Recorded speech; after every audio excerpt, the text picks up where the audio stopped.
You've tuned into The Break Room, a weekly conversation about how the city of St. Augustine works, from those who do the work every day. Hosted by the City of St. Augustine's Communications Manager, Melissa Wissel, The Break Room offers a closer look at the city's programs and provides updates on current and upcoming projects. And now, your host for The Break Room, Melissa Wissel. Welcome to The Break Room. Thanks for stopping by. I'm Melissa Wissel, Communications Manager for the City of St. Augustine. This week on The Break Room, we have a first-time guest with us, the city's Land Management Coordinator, J.B. Miller. J.B. joins the ranks of city staff with over 30 years in the field of land management.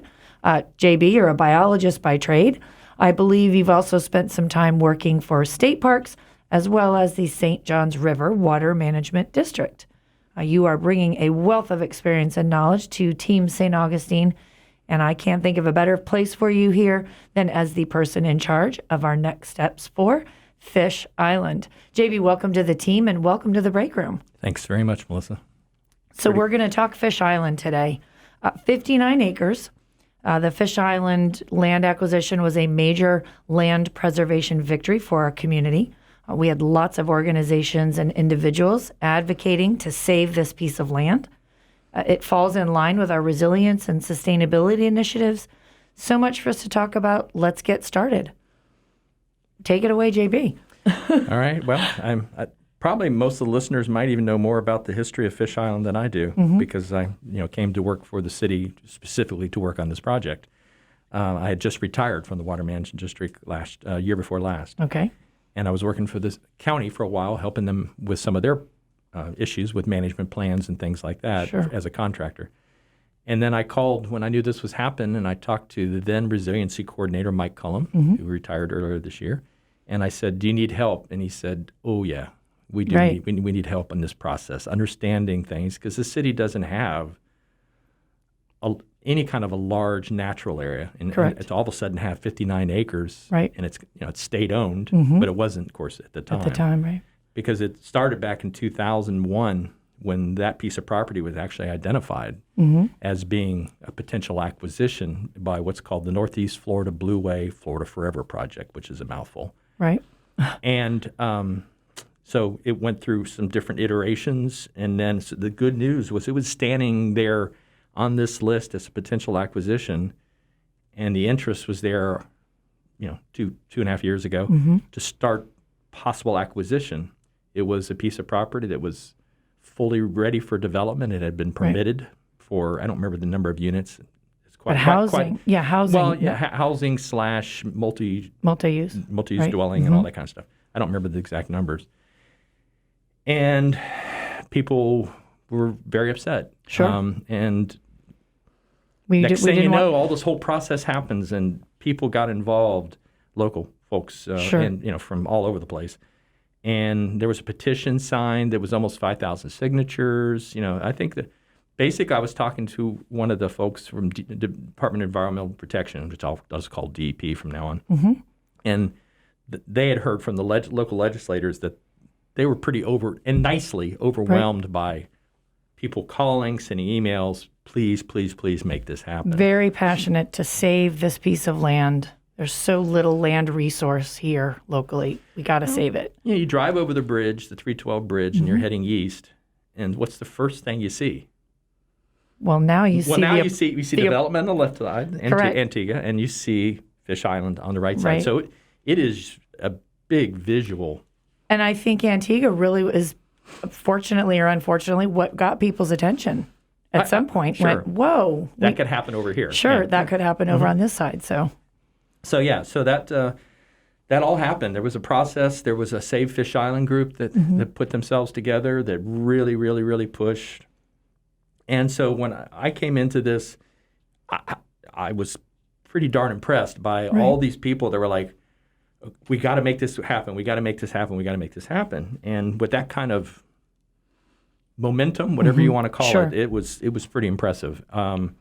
And we, of course, importantly, we had really good support. Local legislators, Senator Rob Bradley, Representative Travis Cummings, were supporting of not only funding the Florida Forever, process, right, but they're both from, well, they're Clay County, but they're both local. Local, regional, and, sure. Yeah, and they certainly supported it. So that we were lucky we there had our as well. city commission. And then, our city. So starting up the top, and then, Sure. of course, everything has to go to the governor cabinet for approval. Mm-hmm. They heard it from everybody. But certainly the city commission, once the local folks were really in huge support, the city commission gets involved and says, oh, yeah, we think this is a great thing.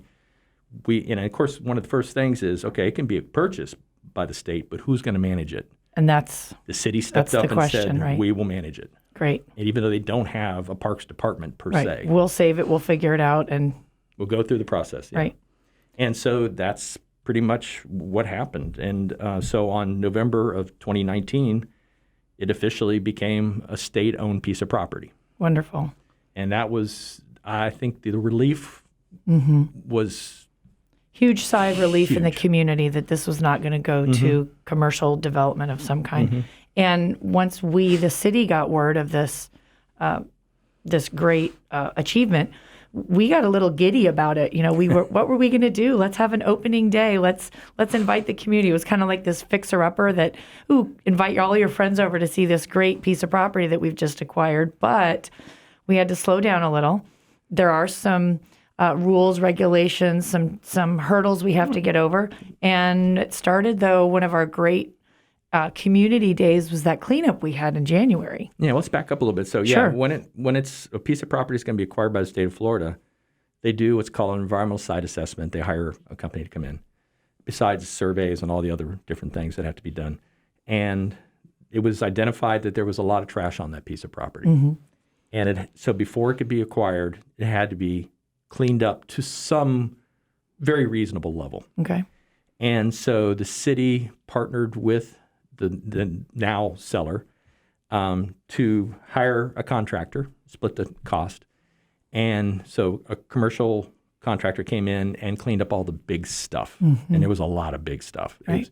He cleaned up well over 325 cubic yards. And maybe that doesn't sound a lot to a lot of people, but that's a lot of trash. A lot of trash. Okay. Considering a typical dumpster might only be 4 yards. Oh, okay. Something Puts it in 5 perspective. yards. Sure. Cubic yards. So huge. And that was one of the first things.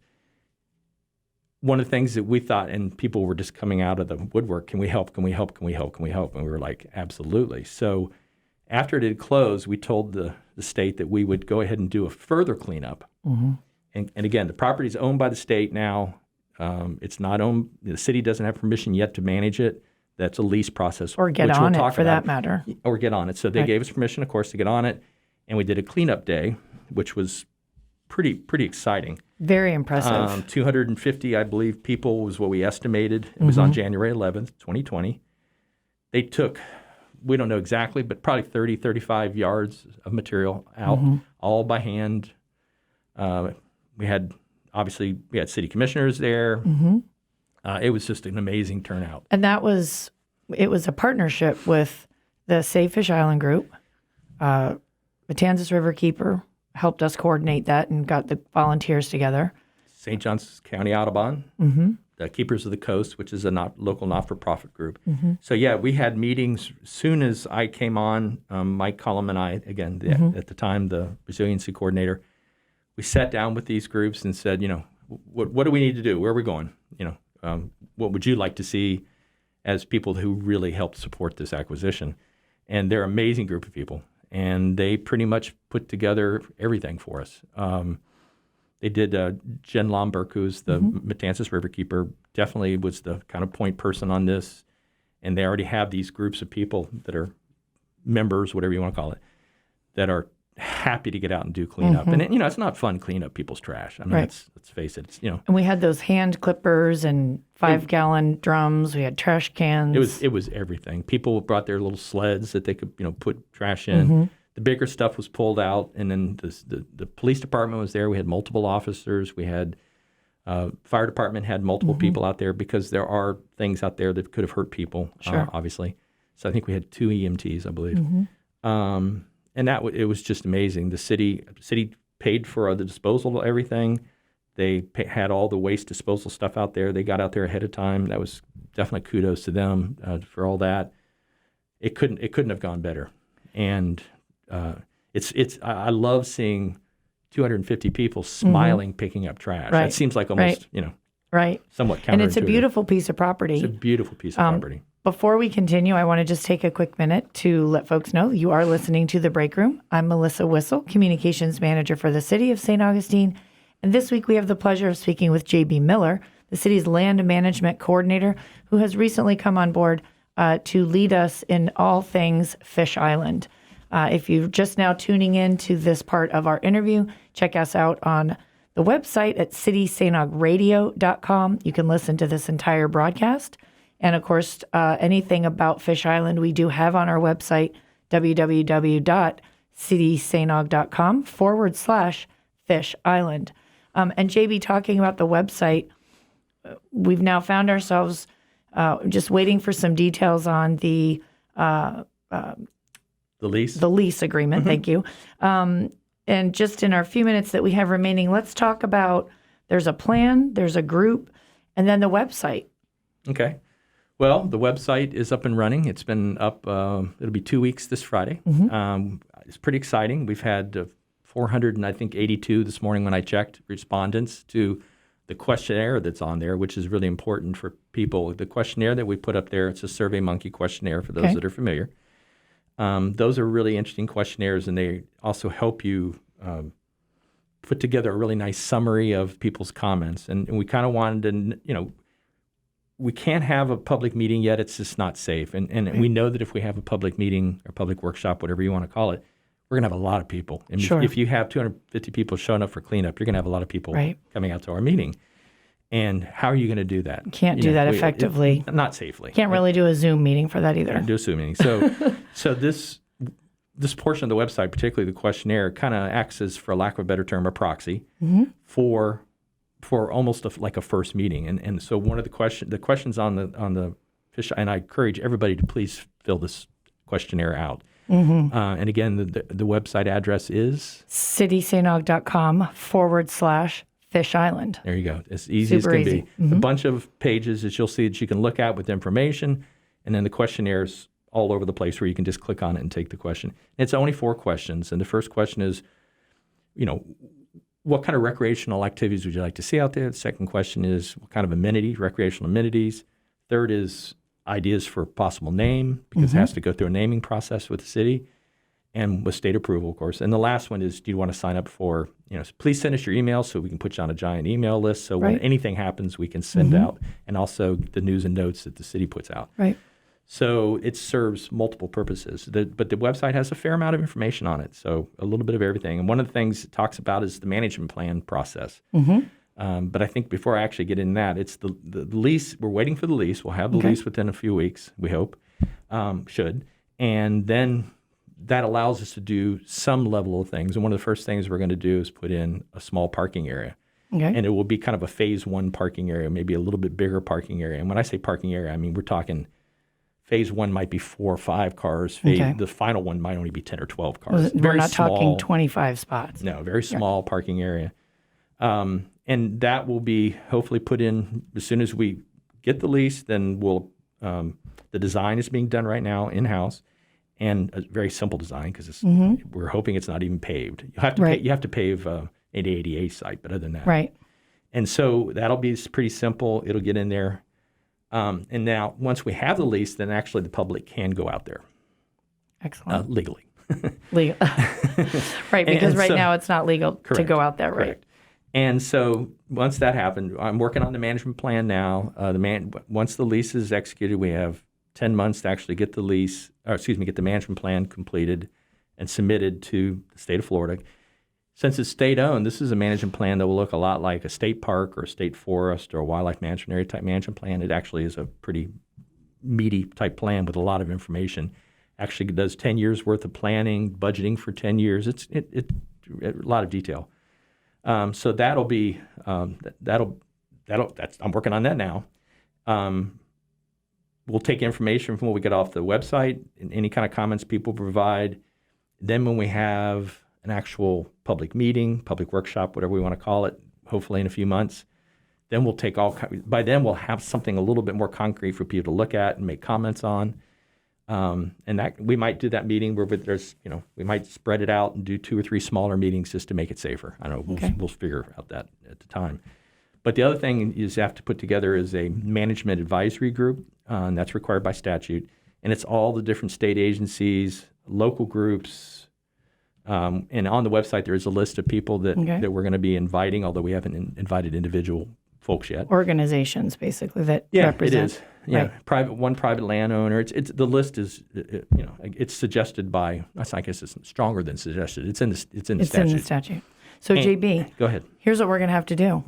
We're going to pause here, and we're going to keep our audience on the edge of their seats because we love to talk about Fish Island. We are going to wrap up our conversation today, but we're going to have you join us next week, and we're going to pick up where we left off. So for right now, as we wrap up another edition of The Break Room, I'm going to say thank you to JB for joining us. And if we did not answer your questions, you've got a week to get back to us before we have JB come back, and we're going to finish this conversation talking about the management plan, the workshops, the advisory group. Lots to talk about with Fish Island. Thank you for tuning in to this week's edition of The Break Room. We'll catch you next week. You've been listening to The Break Room, a weekly program about projects and programs offered by the City of St. Augustine. We hope you'll join us each week as host Melissa Wissel and her guests have a conversation that helps you better understand how our city works to meet the needs of our community. See you next time on The Break Room.